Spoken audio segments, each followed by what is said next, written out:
Assalamualaikum warahmatullahi wabarakatuh. Saya Nur Alia Balkis binti Muhammad Asri, Metrik 074168 akan membentangkan tentang pembelajaran pada abad ke-21 yang melibatkan aktiviti pembelajaran secara kooperatif Idea Rush. Pembelajaran pada abad ke-21 adalah kaedah pembelajaran yang memberi penekanan terhadap murid dan berunsurkan kemahiran berfikir aras tinggi kebat yang dilaksanakan dengan penyediaan bilik darjah yang bersesuaian dan disusuli dengan penyediaan rancangan mengajar serta pelaksanaan pengajaran dan pemudahcaraan PDPC pada abad ke-21. Elemen-elemen yang diterapkan dalam PAK21 ataupun boleh dikenali sebagai standard asas PAK21 antaranya adalah komunikasi, kolaboratif, pemikiran kritis, kreativiti serta aplikasi nilai dan etika. Elemen komunikasi dapat diwujudkan oleh guru dalam bilik darjah apabila guru mewujudkan komunikasi secara dua hala antara guru dengan murid dan juga murid dengan murid. Contohnya, dalam aktiviti yang dijalankan, guru menjadi facilitator dengan memberi komen yang membina kepada murid dari segi penggunaan bahasa dan juga nada suara. Di sini, pelajar dapat membina keyakinan diri mereka dan terbuka dan memahami kaedah untuk menyampaikan maklumat dengan lebih terperinci. Elemen kolaboratif dapat mewujudkan kerjasama antara guru dengan murid, murid dengan murid secara aktif dan menyeluruh dalam bilik darjah. Pada masa yang sama dapat meningkatkan pencapaian murid dari masa ke semasa.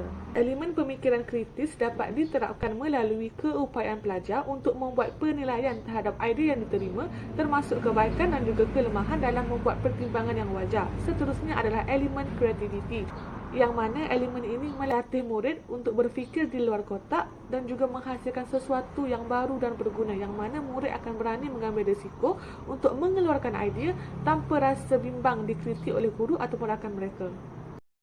Elemen nilai murni dan etika pula dapat diwujudkan dengan murid menyatakan nilai murni daripada hasil pembelajaran yang diperoleh murid pada hari tersebut serta guru memberi ganjaran dan juga pujian kepada murid untuk meningkatkan motivasi intrinsik dalam diri mereka. Seterusnya kita masuk kepada langkah-langkah pembelajaran Idea Rush yang terdapat sebanyak 8 langkah. Okey, langkah yang pertama adalah guru akan memberikan soalan kepada pelajar dan seterusnya langkah yang kedua murid akan berfikir apa yang guru soal kepada mereka yang melibatkan domain kognitif pelajar.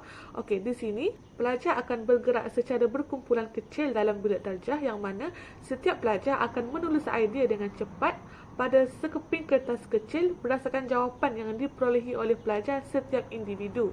Okey, seterusnya pelajar akan membaca idea yang ditulis dengan cepat dan kuat agar didengari oleh guru dan juga rakan-rakannya yang lain. Seterusnya, langkah yang kelima adalah pelajar lain tidak dibenarkan menulis idea yang telah ditulis oleh rakan mereka. Okey, kerana ini bagi mengelakkan jawapan yang sama antara pelajar. Okey, langkah yang keenam adalah proses aktiviti Idea Rush akan diteruskan sehingga masa pembelajaran tamat dan juga para pelajar telah kehabisan idea untuk mereka kongsikan dalam kertas masing-masing.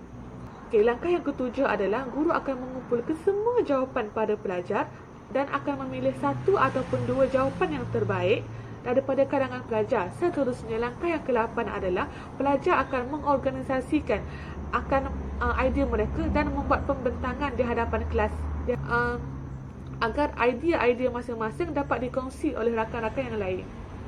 Setiap aktiviti pembelajaran terdapat kelemahan dan kelebihannya yang tersendiri. Begitu juga dengan aktiviti Idea Rush yang mana kelemahan aktiviti ini adalah pelajar yang lemah tidak dapat mengikuti PDP dengan sempurna, yang mana aktiviti ini melibatkan perkongsian idea secara cepat dan pantas oleh pelajar. Manakala pelajar yang lemah akan memerlukan masa yang lebih untuk memahami setiap apa yang guru soal, setiap apa yang maklumat yang dia dapat untuk dikongsikan bersama rakan mereka. Okey, seterusnya, kelemahan yang kedua adalah PDP mengalami kesukaran dan dalam seimbangkan tempoh masa dan idea pelajar. Okey, yang mana tempoh pembelajaran yang singkat menghadkan sumbangan idea daripada pelajar serta tempoh pembelajaran yang panjang juga memberikan kesukaran kepada pelajar untuk menambahkan idea mereka yang mereka peroleh pada hari tersebut. Okey, kelemahan yang ketiga adalah topik yang mempunyai isi yang terhad menyukarkan pelajar untuk mendapatkan idea yang baru.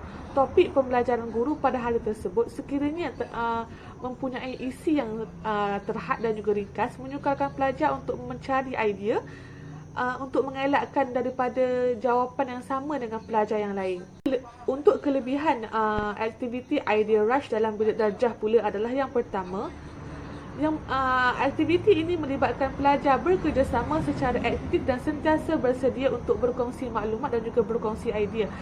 Aktiviti ini akan memberikan fokus yang tinggi kepada pelajar supaya mereka tidak ketinggalan untuk berkongsi idea-idea mereka berkenaan dengan soalan dan juga tugasan yang diberikan oleh guru. Okey, kelebihan yang kedua adalah pelajar akan berusaha secara sendiri untuk mencari idea tanpa bergantung kepada rakan mereka, termasuk juga pelajar yang pasif dan juga pelajar yang kurang aktif, yang mana setiap pelajar akan berusaha untuk mencari idea-idea mereka yang tersendiri tanpa mengharapkan bantuan daripada rakan-rakan mereka, walaupun mereka ini bergerak secara kumpulan yang kecil, kerana setiap pelajar ditugaskan untuk menulis idea di kertas kecil masing-masing. Okey, untuk kelebihan yang ketiga adalah apabila setiap aktiviti ini berjalan dengan lancar dan mencapai objektif pembelajaran, maka aktiviti ini akan melahirkan pelajar yang komited dalam menyelesaikan tugasan yang diberikan oleh guru mereka mengikut kepada masa dan topik yang telah ditetapkan oleh guru mereka. Itu sahaja perkongsian daripada saya berkenaan dengan aktiviti Idea Rush dari segi konsep PAK21 dan juga langkah-langkah yang melibatkan aktiviti Idea Rush dan juga kelemahan dan juga kelebihan Idea Rush. Itu sahaja, terima kasih.